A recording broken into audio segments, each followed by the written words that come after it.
ഇപ്പോൾ എന്നോട് ചോദിച്ചാൽ എൻ്റെ സ്ഥാനാർത്ഥി ആരാ പത്തനംതിട്ട അനിൽ ആന്റണി, അതേ പറയാൻ പറ്റുള്ളൂ. അത് എന്തിനു കൊണ്ടെന്ന് ചോദിച്ചാൽ ഞാൻ അന്വേഷിക്കുന്നില്ല. പിന്നെ അവൻ നമ്മളെ പേടിപ്പിക്കാൻ വന്ന് അവനെ പണിയാൻ തീർത്ത് കളിക്കാൻ.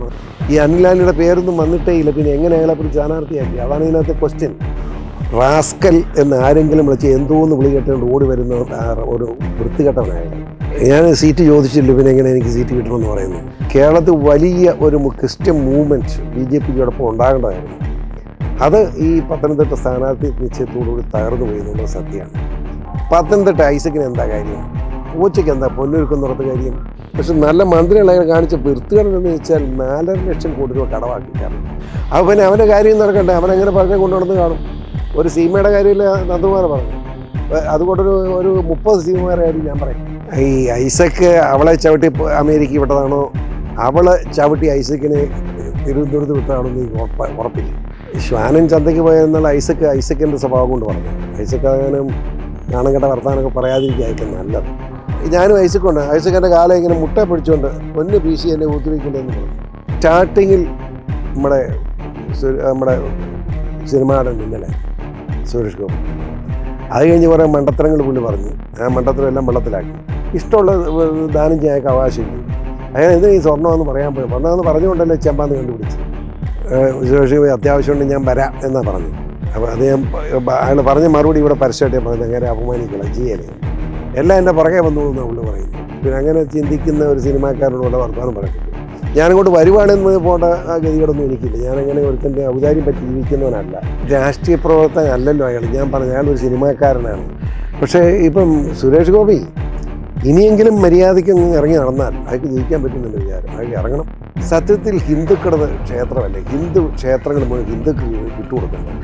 അതെന്തിന് ഈ ദേവസ്വം ബോർഡ് ഉണ്ടാക്കിയ ഗവൺമെൻറ് കൈവച്ചുകൊണ്ട് വെച്ചിരിക്കുന്നത്? അതായത് ദൈവവിശ്വാസി അല്ലാത്ത ഒരുത്തൻ കയറി ദേവസ്വം മന്ത്രി ആയാൽ അവൻ്റെ കീഴിലാണ് ക്ഷേത്രങ്ങൾ. എന്തൊരു മര്യാദകളായിരുന്നു. ഇവിടെ LDF UDF രണ്ടും കള്ളന്മാർ ഇവിടെ കുത്തിയിരിപ്പുണ്ടല്ലോ. ഞാൻ ഈ സുരേന്ദ്രനുള്ള ബന്ധം തോന്നി. അന്ന് ആദ്യമായിട്ടാണ് സുരേന്ദ്രൻ CPMൻ്റെ പിണറായി വിജയൻ്റെ ഒരു ദൂതനാണെന്ന് അയാളെ പറ്റി പറയുന്നത്. അയാൾ പിണറായിക്ക് വേണ്ടി എന്ത് കുളപ്പുറം പറയുകയും കാണിക്കുകയും ചെയ്യുന്നത്. അയാളെ മൈൻഡ് ചെയ്യാൻ പോകും. ശബരിമലയായിട്ട് തുണി വെക്കാത്ത പെണ്ണുങ്ങളെ കൊണ്ടുവന്ന് നീക്കാനാണ് നിർബന്ധം. നമ്മുടെ ആൾക്കാരെല്ലാം കൂടെ ഒറ്റപ്പെടുത്തം പിടിച്ചാൽ ശോഭ ഇന്ത്യൻ പാർലമെൻറ്റിൽ പോയി മോദിക്ക് വേണ്ടി കൈപൊക്കുമെന്നാണ് എൻ്റെ വിശ്വാസം.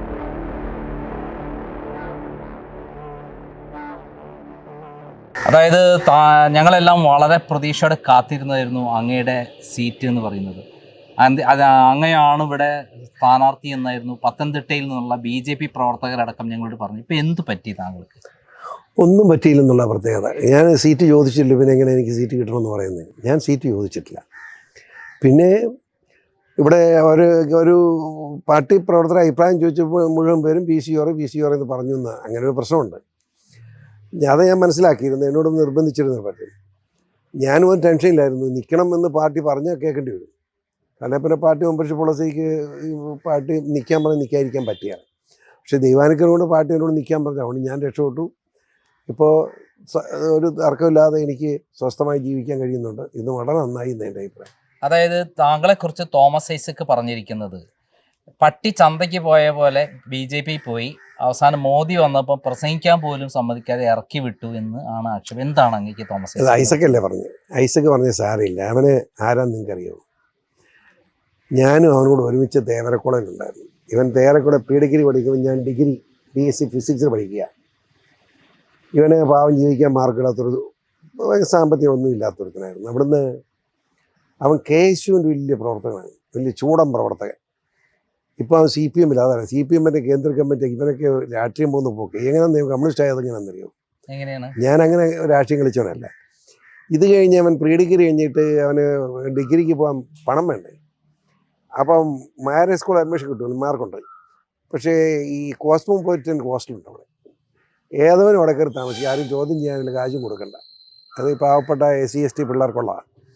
അവിടെ കയറി അവനൊരു മുറി കയറി അവൻ്റെ കമ്പനിക്കാർ കൊടുത്ത് കൂടി താമസിച്ച് അവിടെ കിടന്ന് MA പാസ്സായതാണ്. അങ്ങനെ ഈ SC/STക്കാരുടെ കാശും കളിപ്പിച്ച് ജയിച്ച് ഇങ്ങനെ ഡിഗ്രി ആയി. പക്ഷേ ഞാൻ ഒരു കാര്യം പറയാം, അയാളൊരു നല്ല മന്ത്രിയായിരുന്നു.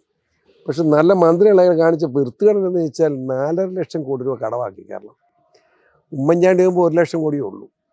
അപ്പം 5 കൊല്ലം കൊണ്ടാക്കി കടമെന്ന് പറഞ്ഞാൽ അത് ഒരു 3.5 ലക്ഷം കോടി ഈടമാണ്. ആ കിബിയൊക്കെ ഈടക്കടമാണ്. അത് കേരളത്തിലെ ജനം ഒരാൾക്ക് ഞാനും നന്ദകുമാർ ഉൾപ്പെടെ 1,28,000 രൂപ വെച്ച് കടവാണ് നമ്മൾ. അപ്പം ഒരു കാര്യമില്ലാതെ ഇത്രയും വലിയ കടക്കണിയിലാക്കി എന്തിനു ഉത്തരവും പറയണ്ടേ. അവൻ പിന്നെ ഇലക്ഷൻ വന്നിരിക്കുന്നു. പത്തനംതിട്ട ഐസക്കിന് എന്താ കാര്യം? പൂച്ചയ്ക്ക് എന്താ പൊന്നൊരുക്കുന്നിടത്ത് കാര്യം? ഐസക്ക് ആലപ്പുഴക്കാരന്. ഈ രാഷ്ട്രീയക്കാരെല്ലാം സമുദായ പരിധികൾ നോക്കും. സമുദായ പരിധികൾ നോക്കി ഐസക്കിന് സമുദായം എന്ന ലാറ്റിനാണ്. ഈ പത്തനംതിട്ട ജില്ലയിൽ ഒരൊറ്റ ലാറ്റിനോട് പോലുമില്ല. ഒരു കുടുംബം പോലും ലാറ്റിൻകാരില്ല. ക്രിസ്ത്യൻ കമ്മ്യൂണിറ്റി എന്ന് പറഞ്ഞാൽ ഓർത്തഡോക്സ്, CSI, മർത്തോമ, കാത്തലിക്, അങ്ങനെയുള്ള സഭകളൊക്കെ, പെന്തിക്കോസ്റ്റൊക്കെ ഉള്ളത്. പിന്നെ എന്തിനും വന്നു ഇവിടെ? ഏത് മാനദണ്ഡവും ഇല്ല. അപ്പം ഞാൻ മനസ്സിലാക്കിയത് പിണറായി വിജയന് അടുത്ത അയാളുടെ മരുമകനെ മുഖ്യമന്ത്രിയാക്കണമല്ലോ. അതിന് ശല്യമായിട്ട് വരാവുന്ന ഒരുത്തനാണ് ഐസക്. അപ്പോൾ ഐസക്കിനെ ഇവിടെ പെട്ടിട്ട് തോപ്പിച്ച് കളഞ്ഞാൽ പിന്നെ വീട്ടിൽ പോയി ശല്യം തീരുമല്ലോ. അങ്ങനെ മരുമകനെ മുഖ്യമന്ത്രി പദത്തിലേക്ക് എത്തിക്കാനുള്ള ഒരു കുറുക്ക് വഴി എന്നതിലാണ് ഈ ഐസക്കിനെ പിടിച്ച് ഇവിടെ കൊണ്ടിട്ടിരിക്കുന്നത്. അവൻ ദയനീയ പരാജയമായിരിക്കും, അറിയുമോ?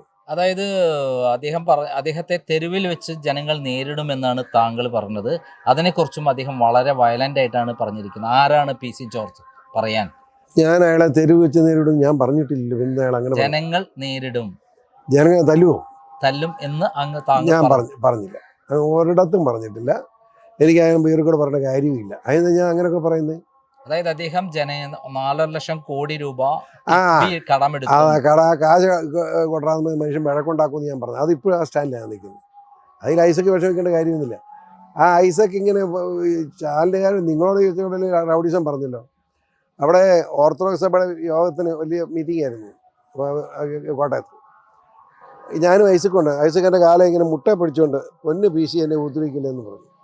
അത് കഴിഞ്ഞ് ഞാൻ നിർത്തിയതാണ്. അപ്പോൾ ഐസക്ക് ഈ കമൻറ്റ് പറഞ്ഞുകൊണ്ട് ഇപ്പം ഇത്രയും പറയുന്നത് ഞാൻ മിണ്ടുകയായിരുന്നു.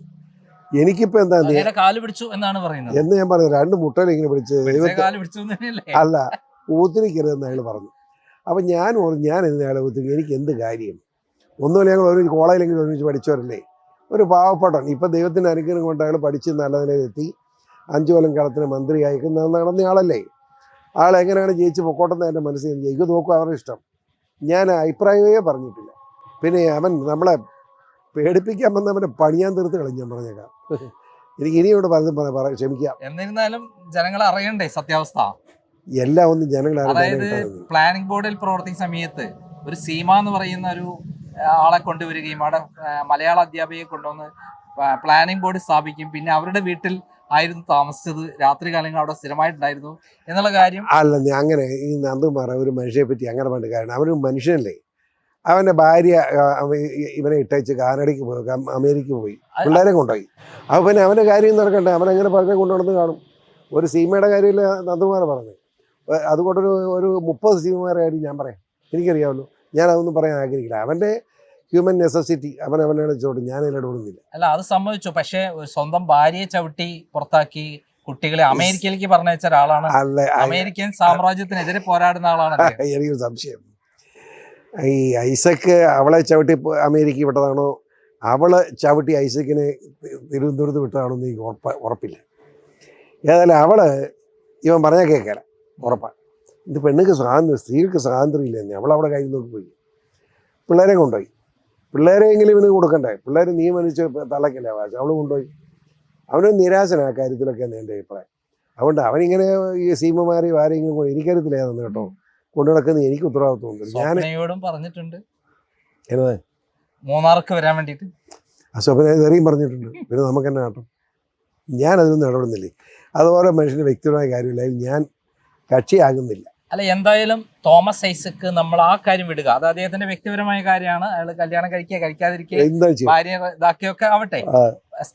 പക്ഷേ ഇവിടെ നമ്മളെ പ്രശ്നം എന്ന് പറയുന്നത് അദ്ദേഹം കിഫ്ബി വഴി ലോൺ എടുത്തത് വഴി നമ്മളെല്ലാം 4,60,50,000 കോടി രൂപ കടം. അതായത് കേരളത്തിൽ 3.5 കോടി ജനമാണ്. നമ്മൾ ഓരോ കണക്ക് നോക്കിയപ്പോൾ അതിന് ഏകദേശം 1,28,000 രൂപ കടമാണ് ഓരോ വ്യക്തി കേരളത്തിൽ. അത് അങ്ങനെ കടക്കാരനാക്കാൻ എനിക്ക് എന്താ അവകാശം? വെറും 3.5 ലക്ഷം കോടി രൂപ കടമുണ്ടായ ശ്രീലങ്ക, ആഭ്യന്തര കലാപം ഉണ്ടായി, പിന്നെ രാജ്യം തകർന്നു. അവസാനം അമേരിക്ക, ചൈന, അന്ന് വേണ്ട അറേബ്യൻ രാജ്യങ്ങളൊക്കെ സഹകരിച്ച ഇപ്പോൾ അവിടെ ഒരു ഭരണം വരും ഉണ്ടായി ശ്രീലങ്കയിൽ. അപ്പോൾ ഇതൊരു കൊച്ചു സ്റ്റേറ്റാണ്. നമ്മുടെ നീളം തന്നെ ഉണ്ട്, 600 കിലോമീറ്റർ നീളമുണ്ട്. ആവറേജ് വീതി 67 കിലോമീറ്റർ, 2 പോയിൻറ്റും 0. അപ്പം നടുക്ക് നോക്കി പോയിട്ട് ടോട്ടൽ എടുത്ത 67 കിലോമീറ്റർ വീതിയുള്ളൂ. അങ്ങനെയുള്ള ഒരു സ്റ്റേറ്റ് കൊണ്ടുപോയി ഇതുപോലെ കടക്കണിയിലാക്കുന്ന ഈ മനുഷ്യനാണ്. ദൈവം ശിക്ഷിക്കുമല്ലോ, ഒരു സംശയം വേണ്ട. അതായത് വളരെ ഗൗരവമായിട്ടുള്ള ഒരു കാര്യം, താങ്കളെപ്പോലുള്ള പരിണതപ്രജ്ഞനായ ഒരു രാഷ്ട്രീയ നേതാവ്, പ്രത്യേകിച്ചും ക്രിസ്ത്യൻ സമുദായത്തിൽ നിന്നുള്ളൊരു നേതാവിനെ സ്വന്തമായിട്ട് പൂഞ്ഞാറിൽ മാത്രം കഴിഞ്ഞ തവണ 41,000 വോട്ട് പിടിച്ചിട്ടുള്ള ഒരു നേതാവിനെ മാറ്റി ഒരാളെ പോലും കൂടെ കൊണ്ടുവന്നിട്ടില്ലാത്ത, കോൺഗ്രസ് നിന്ന് ഒരാളെ പോലും കൂടെ കൊണ്ടുവന്നിട്ടില്ലാത്ത അനിൽ ആൻ്റണീനെ പത്തനംതിട്ട നിർത്തിയിലുള്ള ഔചിത്യം എന്താണ്? അത് ആ നിർത്തിയവരോട് ചോദിക്കണം, എന്നോട് ചോദിച്ചാൽ എനിക്കറിയത്തില്ല, പറയാൻ അറിയത്തില്ല. പാർട്ടിയുടെ തീരുമാനം എന്തോ അത് കേൾക്കുക എന്നുള്ള എൻ്റെ ഡ്യൂട്ടി. ഇപ്പോൾ എന്നോട് ചോദിച്ചാൽ എൻ്റെ സ്ഥാനാർത്ഥി ആരാ പത്തനംതിട്ട, അനിൽ ആൻ്റണി, അതേ പറയാൻ പറ്റുള്ളൂ. അയാളെ എന്തിനു കൊണ്ടെന്ന് ചോദിച്ചാൽ ഞാൻ അന്വേഷിക്കുന്നില്ല. അത് അന്വേഷിക്കുന്ന ഈ ഇലക്ഷൻ കഴിഞ്ഞാൽ, ഇപ്പോൾ ഇലക്ഷൻ സമയത്ത് അതൊക്കെ അന്വേഷിക്കാൻ പോകുന്ന മര്യാദയാണ്. അയാളെ ഇലക്ഷൻ പ്രചരണത്തിന് തടസ്സമാണ്. അതുകൊണ്ട് അതിനൊന്നും ഞാനില്ല. അയാൾ ഇലക്ഷനെ പാർട്ടി ജയിപ്പിക്കാൻ നോക്കട്ടെ. ഏതായാലും അത് നിർത്തിയവർക്ക് എന്തെങ്കിലും അത് ഇയാളെ സ്ഥാനാർത്ഥിയാക്കിയവർക്ക് എന്തെങ്കിലും ലക്ഷ്യം കാണും. ആ ലക്ഷ്യം എന്താണെന്ന് ഇലക്ഷൻ മുമ്പായിട്ട് BJP-യിലെ പ്രമുഖരായ ആളുകളടക്കം, അതായത് ഈ പാർലമെന്റ് മണ്ഡലത്തിലെ എല്ലാ മേഖലകളിലും താങ്കൾക്കായിരുന്നു സപ്പോർട്ട് ഉണ്ടായിരുന്നത്. അതങ്ങനെയല്ല എന്ന് പറയും. ഈ അവിടുന്ന് കോൺടാക്ട് കമ്മിറ്റി അഭിപ്രായം ചോദിച്ചു. 1, 2, 3 പേരുടെ പേര് കൊടുക്കണം. അപ്പം ഈ പൂഞ്ഞാറ് പത്തനംതിട്ട പാർലമെന്റ് നിയമത്തിൽ മൊത്തം ഉള്ള 100 പേര് ആണെങ്കിൽ 197 പേരും PC എന്ന് പറയും. 2 PC 3 PC പറഞ്ഞത്. അതാണ് അതിനകത്ത് പ്രശ്നം. വേറെ ആരുടെയും പേരില്ലായിരുന്നു. ഈ അനിലാനിയുടെ പേരൊന്നും വന്നിട്ടേ ഇല്ല. പിന്നെ എങ്ങനെ അയാളെ പിടിച്ച് സ്ഥാനാർത്ഥിയാക്കി? അതാണ് ഇതിനകത്തെ ക്വസ്റ്റ്യൻ. അതാണിപ്പോൾ പത്തനംതിട്ട ജില്ലാ കർഷക മോർച്ചയുടെ പ്രസിഡന്റിനെ സസ്പെൻഡ് ചെയ്യുന്നു, അത് ഡിസ്മിസ് ചെയ്തു. അങ്ങനെ ഇത് പിതൃശൂന്യമായ നടപടിയാണെന്ന് പറഞ്ഞു. അങ്ങനെ BJP-യുടെ പ്രവർത്തകർക്ക് വലിയ മനപ്രയാസം ഉണ്ടാക്കിയിട്ടുണ്ട്. പക്ഷേ ഞാൻ അവരോടൊക്കെ നല്ല വാക്ക് പറയുക. നമ്മളൊരിക്കലും ഒരു പാർട്ടി ചെന്ന് വെച്ചാൽ പാർട്ടിക്ക് ദൂഷ്യം ചെയ്യാൻ ഞാൻ ആഗ്രഹിക്കുന്നില്ല. അതുകൊണ്ട് എന്താണോ അവരുടെ അഭിപ്രായം അത് പാർട്ടി പറയുന്നത് കേൾക്കും. ഒന്നും. ഇതേപോലെ താങ്കളെ കുറിച്ച് വളരെ വൾഗറായിട്ട്, താങ്കൾ ഒരു പിതൃശൂന്യനാണ്, ഒരു തന്തയ്ക്ക് പിറക്കാത്ത ഒരാളാണ്, വാക്കിൽ സ്ഥിരമില്ലാത്തതാണ്, ഒരു ദിവസം പാർട്ടിയിൽ നിന്ന് അടുത്ത പാർട്ടിക്ക് ചാടുന്ന ആളാണെന്നൊക്കെ പറഞ്ഞ് വെള്ളപ്പള്ളി നടേശൻ വളരെ മോശമായി താങ്കളെ പറ്റി. താങ്കൾ എപ്പോഴും വെള്ളപ്പള്ളിയെ പറ്റി നല്ലൊരു ക്രൈമിനോട് പറഞ്ഞിട്ടുള്ളൂ. പിന്നെ എന്ത് പറ്റി വെള്ളപ്പള്ളി? എന്തോ പറയാം, അതിയാനെ പോലെ വൃത്തികെട്ടി ലോകത്ത് ജനിച്ചിട്ടുണ്ടോ?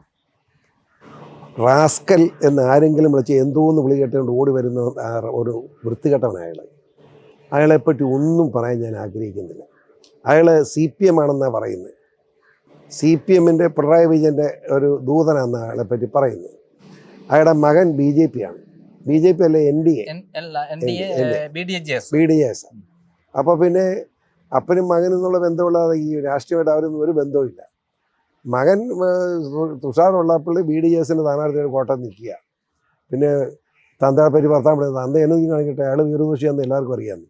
അയാൾ പിണറായിക്ക് വേണ്ടി എന്ത് കുളത്തരം പറയുന്നത് കാണിക്കുകയും ചെയ്യുന്നത്. അയാളെ മൈൻഡ് ചെയ്യാൻ പോകുന്നു. BDS-ന്റെ സ്ഥാനാർത്ഥിയായി വന്ന തുഷാർ വെള്ളപ്പള്ളിയും അങ്ങയെക്കുറിച്ചിട്ട് വളരെ മോശമായി സംസാരിക്കേണ്ടായി. സാരമില്ല, അവന് ഇവരൊക്കെ കിടന്ന് കൂട്ടിയാൽ മതി. താങ്കൾ അപ്പോൾ കോട്ടയത്ത് NDA സ്ഥാനാർത്ഥിയായ തുഷാർ വെള്ളപ്പള്ളിക്ക് വേണ്ടി താങ്കൾ ഇറങ്ങുമെന്നാണ് പറയുന്നത്? അല്ല, എനിക്ക് അങ്ങനെ ഇല്ലെന്ന്.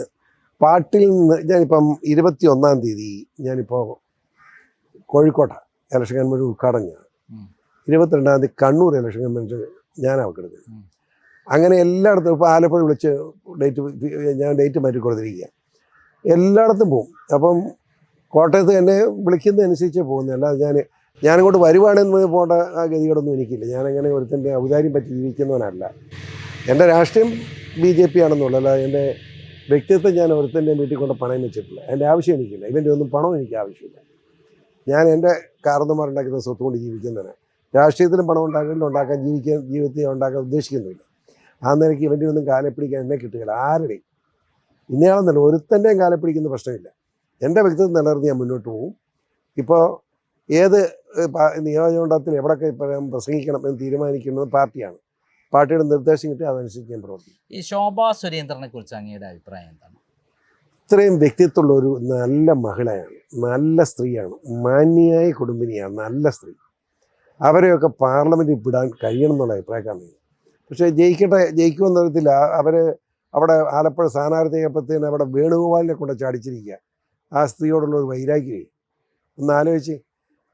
അതിപ്പം ഈ വേണുവും നമ്മുടെ ആരും കൂടെ അടി വെക്കുമ്പോൾ ദൈവം അനുഗ്രഹിച്ചാൽ നമ്മുടെ ആൾക്കാരെല്ലാം കൂടെ ഒറ്റപ്പെടുത്തം പിടിച്ചാൽ ശോഭ ഇന്ത്യൻ പാർലമെൻറ്റിൽ പോയി മോദിക്ക് വേണ്ടി കൈ പൊക്കുന്ന എൻ്റെ വിശ്വാസം. അങ്ങനെ സംഭവിക്കട്ടെ എന്ന് ഞാൻ പ്രാർത്ഥിക്കുന്നു. താങ്കൾ നിരന്തരമായി പോരാട്ടം നടത്തിക്കൊണ്ടിരിക്കുന്നത് പിണറായിക്കെതിരെയാണ്.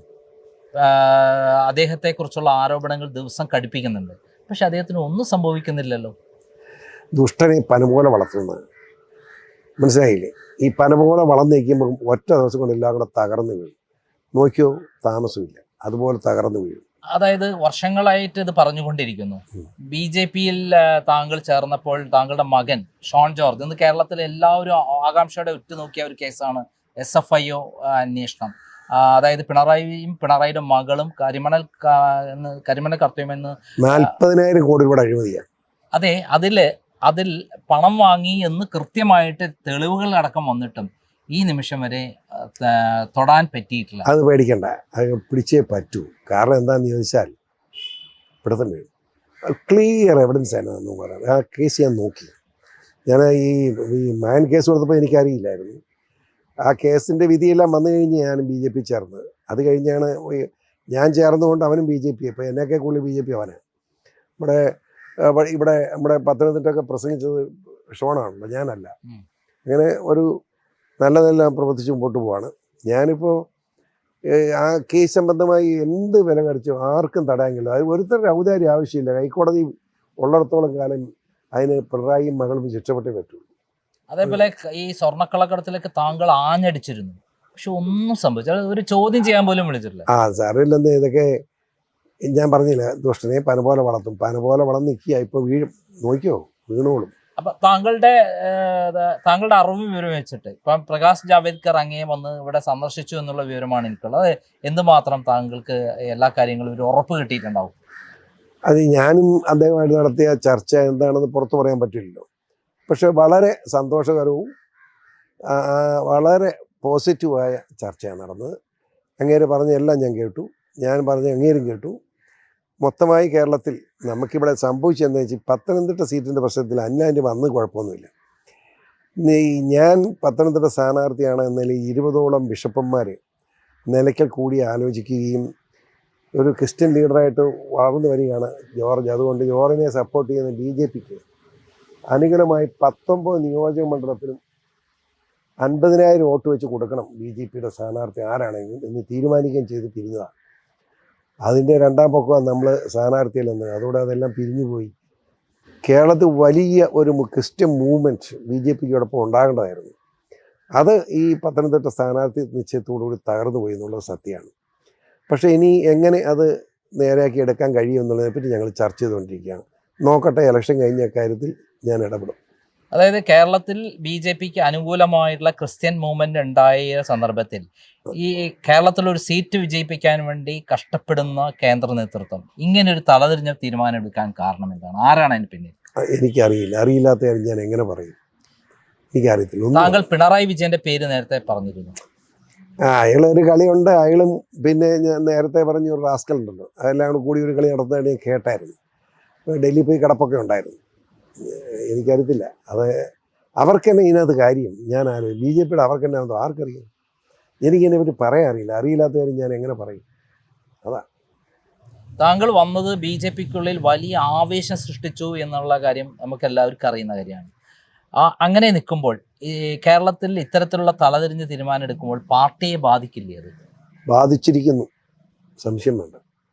വലിയ പ്രശ്നം എനിക്ക്. കാരണം എന്താണെന്ന് വെച്ചാൽ ഞാൻ ഇവിടെ നമ്മുടെ പ്രവർത്തകരെ ഈ BJPയിൽ ലയിപ്പിക്കാൻ വേണ്ടിയുള്ള മൂവ്മെൻറ്റ് നടത്തിക്കൊണ്ടിരിക്കുമ്പോഴാണ് ഈ സംഭവമൊക്കെ ഉണ്ടായത്. ഇപ്പോൾ എല്ലാം മാറി നിൽക്കുക. അവരെ ഇനി എത്ര നാൾ പറഞ്ഞ് എങ്ങനെയാണ് പിടിച്ച് BJP ആക്കി എടുക്കുന്നതെന്നുള്ളതാണ് എൻ്റെ പ്രശ്നം. ജനപക്ഷത്തിൻ്റെ ആയിരക്കണക്കിന് ആളുകൾ താങ്കൾക്ക് സപ്പോർട്ട് ഉണ്ട് എന്നുള്ളത് ഇലക്ഷനിൽ കൂടെ തെളിഞ്ഞ കാര്യമാണല്ലോ. അതെ അതെ. അങ്ങനെയുള്ള ആളുകൾ ഇപ്പോൾ താങ്കൾക്ക് സ്ഥാനവും തന്നില്ല. ഈ പറയുന്ന പിന്നെ തോമസ് ഐസക് പറയാം പട്ടി ചന്തയ്ക്ക് പോയ പോലെ എന്ന് പറഞ്ഞ് ആക്ഷേപിക്കുകയും ചെയ്യുന്നു. അപ്പം ഇത്തരത്തിൽ താങ്കൾക്ക് അപഹാസ്യനായി നിൽക്കുന്ന ഒരു അവസ്ഥയാണ് എന്ന് പറഞ്ഞാൽ ശരിയാണോ? തെറ്റാണ്. ഞാൻ അപഹാസ്യനായി നിൽക്കുന്ന പ്രശ്നമില്ല. കാരണം എന്താണെന്ന് വെച്ചാൽ ശ്വാനൻ ചന്തയ്ക്ക് പോയെന്നുള്ള ഐസക്കിൻ്റെ സ്വഭാവം കൊണ്ട് പറഞ്ഞത്. ഐസക് അങ്ങനെ നാണം കെട്ട വർത്താനമൊക്കെ പറയാതിരിക്കുകയായിരിക്കും നല്ലത്. പിന്നെ എന്നെ സംബന്ധിച്ചിടത്തോളം ഞാൻ എൻ്റെ മൊത്തമായ ഒരു കാഴ്ചപ്പാടുണ്ട്. ആ കാഴ്ചപ്പാടനുസരിച്ച് ഞാൻ നീങ്ങുന്നത്. ഞാനങ്ങനെ പാർട്ടി മാറി മാറി നടക്കുന്നതല്ല. ഞാൻ പറയാം, കരുണാകരനോടൊപ്പം നിന്നു. ഞാൻ ഇന്നും ബഹുമാനിക്കുന്ന കരുണാകരനെ. അത് കഴിഞ്ഞ് നമ്മുടെ LDFിൽ ഞാൻ PJ ജോസഫ് കൂട്ടത്തിലായിരുന്നു. PJ ജോസഫ് മുന്നണി മാറിയപ്പോൾ ഞാനും മാറേണ്ടി വന്നിട്ടുണ്ട്. അല്ലാതെ ഞാൻ ഒറ്റയ്ക്ക് മാറിയതല്ല. അതായത് ഈ LDFിൽ നിന്ന് ഞാൻ പുറത്താക്കപ്പെടുന്നത് എങ്ങനെയാണെന്ന് വെച്ചാൽ കോർലാൻ ജോസഫ് മാറി മന്ത്രിയായി. ഞാൻ മന്ത്രിമാർ ഒത്തിരി രാജിവെപ്പിച്ചിട്ടുണ്ട്. ജോസഫിനെ മന്ത്രി രാജിവെപ്പിച്ചു, കഴിഞ്ഞ് കോർലാനെ രാജിവെപ്പിച്ചു, ഗണേശനെ രാജിവെപ്പിച്ചു, അങ്ങനെ പലതുണ്ട്. അതിൽ ഈ കോർലാൻ നിയമസഭയ്ക്കകത്ത് വലിയ വകുപ്പ് ചട്ടം അടിക്കുക. അയാൾ സ്ഥലം കയ്യേറി വെച്ചിരിക്കുന്നതിൻ്റെ റെക്കോർഡ് മുഴുവൻ ഇന്ത്യയിലുണ്ട്. അന്യായമായി പതിപ്പിച്ചതിനുള്ള ആസുകളൊക്കെ ഇടുക്കിയില്ലേ. അയാൾ എന്നിട്ട് റവന്യൂ മന്ത്രിയായിട്ടിരുന്ന് എങ്ങനെ നോക്കുന്നു? ഞാൻ നിയമസഭയിൽ ചോദ്യം ചെയ്തു. എൻ്റെ ഒരു ഭൂമിയില്ലെന്ന് പറഞ്ഞു. എൻ്റെ കള്ളാസല്ലായിരിക്കില്ല. ഞാൻ പതുക്കെ പൊക്കി സ്പീക്കർക്ക് കൊടുത്തു. അവിടെ വെച്ച് അന്നേരം തന്നെ അവിടെ വെച്ചാൽ രാജിവെക്കുന്നു. അങ്ങനെ വന്നപ്പം കോർലാനെ മുന്നണിയിൽ നിന്ന് പുറത്താക്കിയല്ലോ, ഈ ഭൂമി തട്ടിപ്പുകാരനെ പുറത്താക്കി. ആ പരാതി കൊടുത്ത് എന്നെയും പുറത്താക്കി. പിന്നെ ഞാൻ അങ്ങനെ ഞാൻ പുറത്തു പോകുന്നതല്ല. ഞാൻ താങ്കൾ ഇവിടെയുള്ള പ്രവർത്തകർ മുഴുവൻ നിരാശയിലാണ് എന്ന് താങ്കൾക്ക് ബോധ്യമാണല്ലോ. കാരണം BJP ചേർന്നിട്ട് അങ്ങേക്ക് വേണ്ടത്ര സ്ഥാനം തന്നില്ല എന്ന് ബോധ്യപ്പെട്ട ജനപക്ഷം പ്രവർത്തകർ നിരാശരാണെന്ന് അങ്ങ് പറഞ്ഞു. എന്നിട്ടും അവരെയൊക്കെ സംതൃപ്തിപ്പെടുത്തേണ്ട പാർട്ടി എന്തുകൊണ്ടാണ് മോദി വന്നപ്പോൾ പത്തനംതിട്ടയിൽ താങ്കളെ പ്രസംഗിപ്പിക്കാൻ വിളിക്കാതിരുന്നത്? അതാ തെറ്റ് എന്തും പറയാം. അവിടെ സംസാരിക്കാൻ വന്ന ഈ സ്ഥാനാർത്ഥി ചെറുപ്പമാണല്ലോ. അപ്പോൾ സംസാരിക്കുമ്പോൾ ഞാനാ പറഞ്ഞ് ഷോണിനെ പ്രസംഗിപ്പിക്കാൻ. ഷോണുണ്ടല്ലോ. ഷോൺ തീർച്ചയായിട്ടും വരേണ്ടതാണ്. അതെ, താങ്കളും ഞാനും ഷോണും കൂടെ രണ്ടുപേരും പ്രസംഗിക്കുന്നത്. ഞാനുള്ള സമയമില്ലെന്ന്. സമയം അതെ, ശരിയാണ്. പ്രവർത്തകരെ സമാധാനിപ്പിക്കാനും താങ്കൾ സ്ഥാനാർത്ഥിയാണെന്നുള്ള പേര് വന്നുള്ള ആളാണല്ലോ. ഷോൺ നിർബന്ധമായും വരേണ്ടത് തന്നെ. കാരണം അദ്ദേഹമാണല്ലോ SFIക്കെതിരെ കേസ് കൊണ്ടുവന്ന് പിണറായി വിജയന് മുൾമുനയിൽ നിർത്തിവെച്ചിരിക്കുന്ന ആള്. ജനം മുഴുവൻ അദ്ദേഹത്തിന് കൂടെ. പക്ഷെ താങ്കൾ ഒരു സ്ഥാനാർത്ഥിയായി വരികയും എല്ലാവരും നിരാശരായി നിൽക്കുമ്പോൾ അവരെ സമാധാനപ്പെടുത്താൻ വേണ്ടി താങ്കളെ മുന്നിൽ നിർത്തി പാർട്ടി പ്രവർത്തിക്കേണ്ടതായിരുന്നില്ലേ? അതായത് സംഭവിച്ചതെന്ന് വെച്ചാൽ ഷോൺ പ്രസംഗിച്ചു. പിന്നെ ലാസ്റ്റ് സമയമുണ്ടെങ്കിൽ ഞാനൊക്കെ പ്രസംഗിക്കാൻ വേണ്ടി ഇരുന്നേ. അതിൻ്റെ സമയം കിട്ടില്ല. ഗവർണർ മോദി വന്ന് പോയി. അപ്പം അല്ല, അത് വേണമെങ്കിൽ അവരെ പറഞ്ഞ് ഞാൻ പ്രസംഗിച്ചേനെ കൂടെ. സത്യമാണ്. തുടക്കത്തിൽ തന്നെ എന്നെ പ്രസംഗിപ്പിക്കാമായിരുന്നു. അത് അനിൽ ആന്റണിക്ക് വേണ്ടി താങ്കൾ പ്രവർത്തിക്കുമ്പോൾ അതിന് കുഴപ്പമില്ല. അയാൾക്ക് തോന്നണ്ടേ എന്നെ കൂടെ പ്രസംഗിപ്പിക്കണം. അനിൽ ആന്റണിക്ക് തോന്നണ്ടേ, അയാൾ പറയണ്ടേ. അല്ലാതെ ഞാൻ കയറിപ്പോയി പ്രസംഗിക്കേണ്ട കാര്യമുണ്ടോ? ഞാൻ ഓടിക്കയറി മൈക്കിന് വേണ്ടി ഞാൻ പ്രസംഗിക്കുകയാണെന്ന് പ്രസംഗിക്കാൻ പറ്റും? എന്നോട് പറയണ്ടേ. അതിന് ഇപ്പോൾ പ്രോഗ്രാം വിളിച്ചയാളും എൻ്റെ പേര് പറഞ്ഞില്ല, പിന്നെ ഞാനിങ്ങനെ പ്രസംഗിക്കും. അല്ല, അതുകൊണ്ടല്ലേ ഈ തോമസ് ഐസക്കിനടക്കം ഇങ്ങനെയൊക്കെ പലതും പറയേണ്ട അവസ്ഥയും BJPക്കുള്ളിൽ ഒരു ഭിന്നിപ്പുണ്ടാക്കാൻ അദ്ദേഹം ശ്രമിക്കുന്നത്? അത് സാറിന് ഒരു പാർട്ടിയല്ലേ, അറിയാമോ? അങ്ങനെയൊക്കെ വരും. അത് ഐസക്കിൻ്റെ കാര്യം ചെയ്യട്ടെ, BJPയുടെ കാര്യം ചെയ്യട്ടെ. താങ്കളുടെ അറിവും വിവരം വെച്ചിട്ട് കേരളത്തിൽ ഇപ്പോൾ BJP എത്ര സീറ്റുകൾ വിജയിക്കും ഇത്തവണ? എനിക്ക് അങ്ങനെ പറയാൻ പറ്റില്ല. ഞാൻ 5 എണ്ണം വരെ പറഞ്ഞതാണ്. ഇപ്പോൾ അത് പറയുന്നില്ല. അക്കൗണ്ട് തുറക്കും, അത് മാത്രം പറയുന്നു. തിരുവനന്തപുരം സീറ്റ് അതേത് പാട്ടെ, അക്കൗണ്ട് തുറക്കും. താങ്കൾ ഏത് സീറ്റാണെന്ന് പറയില്ല. സുരേഷ് ഗോപി, ചന്ദ്രശേഖരൻ തിരുവനന്തപുരം ജയിക്കും, അതാണ് ഒരു സംശയം വേണ്ട. 100%. പിന്നെ നമ്മുടെ തൃശ്ശൂര് സുരേഷ് ഗോപി ഇത് പറ്റിയെന്ന് വെച്ചാൽ ഈ സിനിമാ നടനാണ്. അല്ല, പുള്ളി ഇപ്പോഴും സ്ഥാനാർത്ഥിയായിട്ടില്ല. സ്ഥാനാർത്ഥിയാകണ്ടേ, വോട്ട് പിടിക്കാൻ സ്ഥാനാർത്ഥിയാകണം. അല്ലാതെ ജനങ്ങളിലേക്ക് ഇറങ്ങിച്ചെന്ന് സാധാരണക്കാരനായി എത്ര ഇഷ്യൂ ഉണ്ടായിരുന്നില്ല. ഞാൻ അങ്ങേരോട് പറഞ്ഞു ഞാൻ വരാമെന്ന്. അപ്പോൾ അത് അയാൾ പറഞ്ഞ മറുപടി ഇവിടെ പരസ്യമായിട്ട് ഞാൻ പറഞ്ഞു, അങ്ങനെ അപമാനിക്കണം ചെയ്യലേ. ഏറ്റവും കൂടുതലുള്ള സ്ഥലമാണല്ലോ തൃശ്ശൂർ. ഞാൻ ചെല്ലാമെന്ന് പറഞ്ഞതാണ്. അയാൾക്ക് വേണ്ട, പിന്നെ ഞാൻ എന്ത് ചെയ്യും? എല്ലാം എൻ്റെ പുറകെ വന്നോളൂ എന്നാണ് പുള്ളി പറയുന്നത്. പിന്നെ അങ്ങനെ ചിന്തിക്കുന്ന ഒരു സിനിമാക്കാരനോട് വല്ല വർത്തമാനം പറയാൻ പറ്റും? അയാൾ ജയിക്കട്ടെ എന്ന് ഞാൻ പ്രാർത്ഥിക്കുന്നു. പക്ഷേ ഇപ്പോഴത്തെ നിലയ്ക്ക് മുരളിയും മറ്റേ സുനിൽകുമാറും രണ്ടും നല്ല ബെസ്റ്റ് കാൻഡിഡേറ്റ്സാണ്. മുരളീധരനും മറ്റേ നമ്മുടെ സുനിൽകുമാറും ബെസ്റ്റ് കാൻഡിഡേറ്റാണ്. CPI ആ യുദ്ധം നടക്കുമ്പോൾ എങ്ങനെയാവുമെന്ന് പറയാൻ കഴിയില്ല. പക്ഷേ നേരത്തെ സ്റ്റാർട്ടിങ്ങിൽ നമ്മുടെ സിനിമാ നടൻ മിന്നലായിരുന്നു സുരേഷ് ഗോപി. അത് കഴിഞ്ഞ് കുറേ മണ്ടത്തരങ്ങൾ പുള്ളി പറഞ്ഞു. ആ മണ്ടത്തരം എല്ലാം വെള്ളത്തിലാക്കി. അതായത് അവിടെ ലൂർദ് പള്ളിയിൽ കൊണ്ടുപോയി വല്ല കാര്യമുണ്ടോ? അയാൾക്ക് ഇഷ്ടമുള്ള ദാനം ചെയ്യാൻ അവകാശമില്ലേ? അയാൾ എന്തിനാ ഈ സ്വർണ്ണമെന്ന് പറയാൻ പോയി, സ്വർണ്ണമെന്ന് പറഞ്ഞുകൊണ്ടല്ലേ ചെമ്പാന്ന് കണ്ടുപിടിച്ചത്. ആ ചെമ്പോണ്ടൊരു കിരീടം ഞാൻ വെക്കുന്നത് അയാൾ പറഞ്ഞാൽ അത് മതിയില്ലേ. ഇപ്പൊ അദ്ദേഹം ജയിപ്പിക്കുകയാണെങ്കിൽ ഇത് കൊടുക്കാന്നാ പറഞ്ഞത് രക്തത്തിന്റെ. അപ്പം അതും ഒരു ഒരു ഒരു നാണക്കെട്ട വർത്തമാനല്ലേ പറയാവോ. എന്തിനീ ഊളത്തരമൊക്കെ പറയുന്നത്. പിന്നെ ഒരു കോളനി ചെയ്തപ്പോൾ ആളില്ലാത്തപ്പോൾ അതിന് അവരെ ചീത്ത പറയുക. അവിടെ സാധാരണ പാവപ്പെട്ട സ്ത്രീകളോടാണ് നടു റോട്ടിൽ വെയിലത്ത് നിർത്തിക്കൊണ്ട് കാറിൽ ഇരുന്നു കൊണ്ട് AC കാറിൽ ഇരുന്നുകൊണ്ട് അദ്ദേഹം പൊട്ടിത്തെറിക്കുന്നത്. അതൊരു സാധാരണ ഒരു രാഷ്ട്രീയ പ്രവർത്തകൻ ചേർന്നതാണോ? രാഷ്ട്രീയ പ്രവർത്തകൻ അല്ലല്ലോ അയാൾ. ഞാൻ പറഞ്ഞു അയാൾ ഒരു സിനിമാക്കാരനാണ്. അയാൾ സിനിമയിൽ തന്നെ നമ്മുടെ കമ്മീഷണറാണ്. ആ കമ്മീഷണറാണ് അയാളുടെ മനസ്സിലിരിക്കുന്നത്. അതിന് കുഴപ്പമാണ്. അതിനി ഇനി ഇത്രയും ദിവസം ഉണ്ടല്ലോ, ചിലപ്പം മാറി വന്നോളുമായിരിക്കും. മനുഷ്യനെ കണ്ട് കണ്ട് കണ്ട് കണ്ട് സിനിമാക്കാരനല്ലേ അയാൾ. ഇങ്ങനെ ഈ ജനങ്ങളുമായിട്ട് ഭയങ്കര മാനസിക വിഭ്രാന്തി എന്നുണ്ടോ ഇങ്ങനെയൊക്കെ കാണിക്കാൻ? അതൊക്കെ നിങ്ങളെപ്പോലുള്ള അയാളെ ഇഷ്ടപ്പെടാത്തത് പറയുന്നത്. അയാളെ ഞാൻ ഭയങ്കര അദ്ദേഹം വിജയിക്കണം എന്ന് ആഗ്രഹിച്ച ഒരാളാണ്. അത് ആദ്യം ഇപ്പം മനസ്സ് മാറിയെന്ന് എനിക്ക് തോന്നുന്നു. തീർച്ചയായിട്ടും മുരളീധരൻ അവിടെ വരികയും പത്മജ വന്നപ്പോൾ എല്ലാ കോൺഗ്രസ്സുകാരും മറുപാത്തേ പോയി. പത്മജ വന്നപ്പോൾ കോൺഗ്രസ് അവിടെ ഉണർന്നു എന്നുള്ളതാണ് ഞാൻ മനസ്സിലാക്കിയുള്ളത്. ഞാൻ ആരെയും പക്ഷം ചേർന്നു. എനിക്കതറിയത്തില്ല. മുരളി മോശമല്ല, സുനിൽകുമാർ മോശമല്ല, നല്ല കാൻഡിഡേറ്റ് ആണ്. പക്ഷെ കരുവന്നൂർ ബാങ്കുമായി അദ്ദേഹത്തിന് വലിയൊരു ഇടപാടിൽ അദ്ദേഹത്തിന്റെ പേര് വന്നിട്ടുണ്ട്. ഒരു സ്വർണ്ണ ജ്വല്ലറിക്കാരനെ ചോദ്യം ചെയ്തിട്ടുണ്ട്. അദ്ദേഹവുമായി ബന്ധപ്പെട്ട ഒരാളാണ് ഇദ്ദേഹം എന്നുള്ള വലിയൊരു ആരോപണം. അതൊക്കെ സിനിമ സ്ഥാനാർത്ഥി കയറി അങ്ങനെയൊക്കെ ഓരോന്ന്. പക്ഷേ ഇപ്പം സുരേഷ് ഗോപി ഇനിയെങ്കിലും മര്യാദയ്ക്ക് ഇറങ്ങി നടന്നാൽ അയാൾക്ക് ജയിക്കാൻ പറ്റുമെന്നെ വിചാരം. അയാൾക്ക് ഇറങ്ങണം. അയാൾ ഈ സിനിമാ ഫീൽഡ് വിടണം.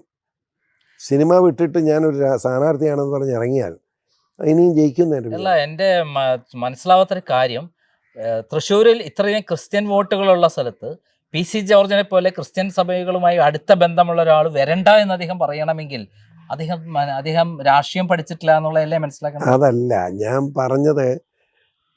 സുരേഷ് അത്യാവശ്യമുണ്ട് ഞാൻ വരാം എന്നാ പറഞ്ഞു. വേണ്ട, അല്ല എൻ്റെ പുറകിലുണ്ടെന്ന് പുള്ളി പറഞ്ഞു. അപ്പം പുള്ളിയുടെ പുറകെ എല്ലാവരും ഉണ്ട്. പിന്നെ ഞാൻ പോയത് എന്നെ ബുദ്ധിമുട്ടിക്കേണ്ട എന്ന് എന്നോട് പിണങ്ങിയല്ല, എന്നെ ബുദ്ധിമുട്ടിക്കേണ്ട എന്ന നിലയിൽ അങ്ങനെ പറഞ്ഞു, അല്ലാതെ എന്നോട് പിണങ്ങി പറഞ്ഞതല്ല. പിന്നെ പുള്ളിക്ക് ഈ മനുഷ്യമൂർ റോഡിൽ ഇറങ്ങിയപ്പോൾ പുള്ളി ഓർത്ത് ഇതെല്ലാം പുള്ളിയുടെ പുറകിലാന്ന് ഓർത്ത് കാണും. ഈ മുകുന്ദൻ, നമ്മുടെ മുകുന്ദേട്ടൻ പറഞ്ഞിട്ടുള്ളത് ആൾക്കൂട്ടത്തെ കണ്ടിട്ട് നിങ്ങൾ വിലയിരുത്തരുത്, അത് ആൾക്കൂട്ടം വോട്ടല്ല എന്നാണ് അദ്ദേഹം പറഞ്ഞത്. അങ്ങയുടെ അഭിപ്രായം എന്താണ്? അത് സത്യമാണ്. ആൾക്കൂട്ടം വോട്ടാണെന്ന് കണക്കാക്കിയാൽ അവൻ്റെ ജീവിതം പോക്കാം.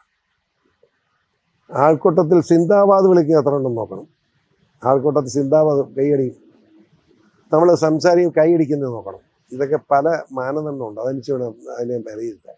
താങ്കൾക്ക് കഴിഞ്ഞ ഇലക്ഷൻ മാത്രം 41,000 വോട്ട് കിട്ടിയ ഒരാളാണ്. അതിൽ 2016 എനിക്ക് ഒറ്റയ്ക്ക് എല്ലാ പാർട്ടിയും എതിർത്ത് 28,000 വോട്ട് ലീഡ് ഉണ്ടായിരുന്നു. ഒറ്റയ്ക്ക് എല്ലാ എതിർപ്പുകൾ ഉണ്ടായിട്ടും 41,000 വോട്ട് കിട്ടി. അതൊരു ഉറച്ച വോട്ടാണല്ലോ. അതെ അതെ. മറ്റേത് ഫ്ലക്ഷൻ അങ്ങോട്ടും ഇങ്ങോട്ടും മാറി വോട്ടാണ്. താങ്കൾ താല്പര്യപ്രകാരം അതിന് മുമ്പത്തെ 2016 വോട്ട് കിട്ടിയെന്ന് പറയും. 23,000 വോട്ടാണ് അങ്ങ് കിട്ടിയിട്ടുണ്ട്. അപ്പൊ ഈ 28,000 വോട്ടിന്റെ ഭൂരിപക്ഷം കിട്ടി. 75,000 വോട്ടോളം അങ്ങ് കിട്ടി. ബാക്കി എല്ലാവരും കെട്ടിവെച്ച കാശും കൂടി ഇല്ലാതെ പോയി. അപ്പൊ ഈ സന്ദർഭത്തിൽ താങ്കൾക്ക് കാഞ്ഞിരപ്പള്ളി മണ്ഡലത്തിലാണെങ്കിലും തിരുവല്ലയിലാണ് പത്തനംതിട്ടയിലാണെങ്കിലും താങ്കൾ മിനിമം ഒരു 1.5 ലക്ഷം വോട്ട് ഒറ്റ പിടിക്കാൻ കപ്പാസിറ്റി ഉള്ളതാണ്. അങ്ങനെയുള്ള PC ജോർജിനെ ഉപേക്ഷിച്ച് ഒഴിവാക്കി അനിൽ ആന്റണി എന്ന് പറയുന്ന ഒരു പാർട്ടി പ്രവർത്തകനെ പോലും, കോൺഗ്രസിൽ നിന്ന് ഒരു പാർട്ടി പ്രവർത്തകനെ പോലും കൊണ്ടുവരാത്ത അനിൽ ആന്റണിയെ നിർത്തിയതിൽ താങ്കൾക്ക് സത്യസന്ധമായി പറഞ്ഞാൽ ഒരു മാനസികമായിട്ട് വിഷമമില്ലേ? ഒരു വിഷമമില്ല. പാർട്ടി ഒരു തീരുമാനം എടുത്ത് നമ്മളത് അംഗീകരിക്കുക. അതിനകത്ത് വിഷമിക്കുന്നതിന് എനിക്കൊരു വിഷമമില്ല. പാർട്ടിയുടെ ഉറച്ചു നിൽക്കും. പിന്നെ അത് മര്യാദയില്ല. ഞാൻ BJP ചേർന്നത് ഇപ്പോൾ ഏതെങ്കിലും ഒരു സ്ഥാനം എനിക്ക് കിട്ടുമെന്ന് വിചാരിച്ച് ചേർന്നതല്ലല്ലോ. അപ്പോൾ പിന്നെ സ്ഥാനം കിട്ടിയില്ലെങ്കിൽ വഴക്കുണ്ടാക്കേണ്ട കാര്യം എന്താ? പക്ഷേ പാർട്ടി അത് ചെയ്യാൻ പാടില്ല. ജനപക്ഷം അണികളെ താങ്കൾക്ക് ബോധ്യപ്പെടുത്താൻ ഇതുവരെ കഴിയുന്നില്ല. അതൊക്കെ ഞാൻ ബോധ്യപ്പെടുത്തിക്കൊള്ളാം. അതായത് എന്നെ കിട്ടുമെന്ന് ഓരോരുത്തരും പോകാം. അതൊക്കെ ഞാൻ ചെന്ന് വീട്ടോട് ചെന്ന് കഴിയുമ്പോൾ എല്ലാം തന്നെ ചാടി ഇറങ്ങി വരും. അതൊക്കെ ഞാൻ വരുത്തിക്കോളാം, നിങ്ങൾ പേടിക്കണം. താങ്കളെ നിരന്തരമായി വേട്ടയാടിയിട്ടുള്ളതാണ് പിണറായി വിജയൻ. ആ പിണറായി വിജയനെ ഇങ്ങനെ കേന്ദ്ര ഗവൺമെന്റ് സംരക്ഷിക്കുന്നതിൽ താങ്കൾ അസംതൃപ്തനാണോ? കേന്ദ്ര ഗവൺമെൻറ് അയാളെ സംരക്ഷിക്കുന്നുണ്ടെങ്കിൽ എനിക്ക് സംതൃപ്തിയില്ല. അങ്ങ് കേന്ദ്ര ഗവൺമെൻറ് സംരക്ഷിക്കുന്നത് എനിക്ക് തെളിവില്ലാത്തപ്പോൾ ഞാൻ എന്നെ പറയും. അല്ല, ഇന്ത്യയിലെ പ്രമുഖരായ മുഖ്യമന്ത്രിമാരെയും അതേപോലുള്ള ആളുകളെയെല്ലാം നിരന്തരമായി എൻഫോഴ്സ്മെന്റും അതേപോലെ മറ്റുള്ള കേന്ദ്ര കുറ്റാന്വേഷണ ഏജൻസി തൂക്കിയെടുത്ത് കൊണ്ടുപോവുകയാണ്. ഈ സന്ദർഭത്തിൽ വർഷങ്ങളായി താങ്കൾ എന്നെ വിളിച്ചു പറഞ്ഞിട്ടുള്ള പിണറായി വിജയൻ സുരക്ഷിതനായി ഇങ്ങനെ വാണരുളുന്നു, മകളും എല്ലാ കള്ളത്തരം ചെയ്തിട്ട് അത് ഞാൻ പറഞ്ഞല്ലോ, പിന്നീട് താങ്കളെ നിരന്തരം വേട്ടയാടി അറസ്റ്റ് ചെയ്യിച്ച ഒരു ചരിത്രമുണ്ട് 4 പ്രാവശ്യം. ആ ഒക്കെ അന്നേരം കോടതി അന്നേരം ജാമ്യം തന്നില്ല. അതെ, അങ്ങനെ ചെയ്യിച്ച ഒരു ആൾക്കെതിരെ ഇങ്ങനെ ചെയ്യുമ്പോൾ കുറ്റം ചെയ്ത ആൾ അപ്പുറത്ത്, ഇവിടെ ഒരു തെറ്റും ചെയ്യാതെ താങ്കളെ അകത്താക്കി, താങ്കൾ സംതൃപ്തനല്ല എന്ന് പറഞ്ഞാൽ ശരി തന്നെയല്ലേ? കാരണം ഞാൻ ഈ ഒരു രാഷ്ട്രീയ പ്രവർത്തനം, ഒരു പൊതുപ്രവർത്തനം എന്ന നിലയിൽ ഞാൻ ചിന്തിക്കുമ്പോൾ പിണറായി വിജയൻ എന്നെ അറസ്റ്റ് ചെയ്തു, ഇങ്ങനെ 100-300 പോലീസുകാരുടെ മേലും പുറമെ പോലീസിട്ട് കൊണ്ടുപോയി. ഇതൊക്കെ എനിക്ക് നന്മയല്ലേ? അല്ല, അത് സമ്മതിച്ചു. താങ്കൾ അങ്ങനെ ചെയ്തുകൊണ്ടാണല്ലോ താങ്കളുടെ മകൻ ഇതിനു വേണ്ടി ഇറങ്ങി പുറപ്പെട്ടത്. അതുകൊണ്ട് എനിക്ക് ഇതിനകത്തൊന്നും ഒരു പ്രശ്നമില്ല. ഞാൻ BJP ആയിട്ട് മാർക്സിസ്റ്റുമായിട്ട് അടുക്കാനുള്ള കാരണം പിണറായി വിജയൻ്റെ ഈ വൃത്തികേടാണ്. ആദ്യം ഞാൻ ഈ ശബരിമല പിണറായി അവിടെ കാണിച്ച് പൂക്കൃത്യത്തിൻ്റെ അടിസ്ഥാനത്തിലായി BJPയോടൊപ്പം ഞാൻ പോകാൻ കാരണം മനസ്സിലായില്ലേ? ഞാൻ വെറുതെ ബോധ്യത്തോട് പോയതാണ്. ശബരിമലയിൽ താങ്കൾ ഒറ്റയ്ക്ക് നിന്ന് അവിടെ നന്ദമാരെന്ന് ആലോചിച്ച് ശബരിമലയായിട്ട് തുണി വെക്കാത്ത പെണ്ണുങ്ങളെ കൊണ്ടുവന്ന് നീക്കാനാണ് നിർബന്ധം. 10 വയസ്സിനും 52 വയസ്സിനും ഇടയ്ക്ക് പ്രായമുള്ള സ്ത്രീകൾ ശബരിമല കയറാൻ പാടില്ലെന്നാണ് എത്രയോ കൊല്ലമായിട്ടുള്ള ഒരു ആരാധന ഒരു രീതിയാണ്. പുണ്യപുരാതനമായ ഒരു സ്ഥലം. അതെ, അവിടുത്തെ ഒരു സിസ്റ്റത്തിനെതിരെയാണ് അത് പൂക്കൃതമല്ല കാണിച്ചത്. ഞാൻ അതുകൊണ്ടാണ് കയറി എതിർത്തത്. ഞാനത് അറിഞ്ഞത്. അതായത് ക്രിസ്ത്യനായ താങ്കൾ ഈ സ്ത്രീകളെ ഒറ്റയ്ക്ക് നിന്ന് തടയാണ് ഉണ്ടായിട്ടുള്ളതെന്നാണ് ഞാൻ മനസ്സിലാക്കിയത്. അത് ഒറ്റയ്ക്കായിരുന്നു ഞാൻ പറഞ്ഞത്. പിന്നീടാണ് കെ സുരേന്ദ്രൻ വന്നത്. ആ സുരേന്ദ്രൻ പിന്നെ അത് തന്നെയല്ലേ, ഞാനിങ്ങനെ തടഞ്ഞു കഴിഞ്ഞപ്പോൾ പോലീസ് അവിടെ 100-300 പോലീസും 2 പെണ്ണുങ്ങളും വാന്ന് പറഞ്ഞ് നിൽക്കുക. ഞാൻ വാ നേരിടാന്ന് വെച്ചു. എൻ്റെ ഈ പിസ്റ്റലായിരുന്നു കേട്ടോ, ഞാൻ വെടിവെച്ചത്. തോക്കുമായിട്ടാണ് പോയത്. വെടിവെച്ചത് അങ്ങനെ നിൽക്കുക. താങ്കൾക്കെതിരേതായിരുന്നെങ്കിൽ താങ്കൾ വെടിവെക്കുമായിരുന്നു. ശബരിമലയ്ക്ക് വേണ്ടി അതായത് വിശ്വാസം സംരക്ഷിക്കാനുള്ള പോരാട്ടത്തിൽ ഒരു ക്രിസ്ത്യൻ മതവിശ്വാസിയാണ് ഞാൻ, ദൈവവിശ്വാസിയാണ്. ആ ദൈവവിശ്വാസം എന്ന് പറയുന്നതിനകത്ത് വളരെ പ്രധാനപ്പെട്ട ഈ അയ്യപ്പൻ എന്ന് പറയുന്ന ഒരു റിയാലിറ്റിയാണ്. പന്തളം കൊട്ടാരത്തിൽ ജനിച്ചു വളർന്നതാണ് അയ്യപ്പൻ. മനസ്സിലായില്ലേ? ആ അയ്യപ്പൻ വിശ്വാസപരമായി സംരക്ഷിക്കാനുള്ള ബാധ്യത എനിക്കുണ്ടെന്ന് എൻ്റെ വിശ്വാസം. അതുകൊണ്ട് തന്നെ അവിടെ പോയത്. ഞാൻ ഒറ്റയ്ക്ക് നിന്ന് ശബരിമല അയ്യപ്പനെ രക്ഷിക്കുമെന്നും പറഞ്ഞ് നിന്ന് ആയിരക്കണക്കിന് അയ്യപ്പന്മാരെന്നെ പുറകെ കൂടി. ഒരു അടുക്കാൻ ധൈര്യപ്പെട്ടില്ല പോലീസ്. അവസാനം മണിക്കൂർ കഴിഞ്ഞപ്പോഴാണ് പല മാന്യന്മാരും വന്നുവെച്ചാൽ എല്ലാവരും സന്തോഷമൊക്കെ പറഞ്ഞ് നേരെ പത്തനംതിട്ട പോയി സത്യാഗ്രഹിക്കുക. പത്തനംതിട്ട ഇമാർ സത്യാഗ്രഹിക്കുന്ന പെണ്ണ് കയറാതിരിക്കുമോ? അത് വന്ന് ഞാൻ ഈ സുരേന്ദ്രനുള്ള ബന്ധം നോക്കിയാണ്. അന്ന് ആദ്യമായിട്ടാണ് സുരേന്ദ്രനെ ഞാൻ കാണുന്നത്. സുരേന്ദ്രൻ വന്ന് പറഞ്ഞു, ഞാനിങ്ങനെ ഈ യുവജന പ്രസിഡൻ്റാണ് BJPയുടെ, ഞാൻ ചേട്ടൻ മടുത്തല്ലോ, ഞാൻ നിൽക്കാൻ വെരി ഗുഡ് എന്ന് പറഞ്ഞു. ഞാനും മടുത്തായിരുന്നു. ഞാൻ ഇവിടെ ഫോറസ്റ്റുകാരുടെ സ്റ്റേഷനാണ്, അവിടെ കയറി അവർ പാവങ്ങളോടൊക്കെ നമുക്ക് അനുകൂലമായിരുന്നു. അവരെല്ലാം ഇഡ്ഡലിയും ചായയൊക്കെ തന്ന് അവിടെ നിന്ന് അങ്ങനെ ഏറ്റു നിൽക്കാറായി.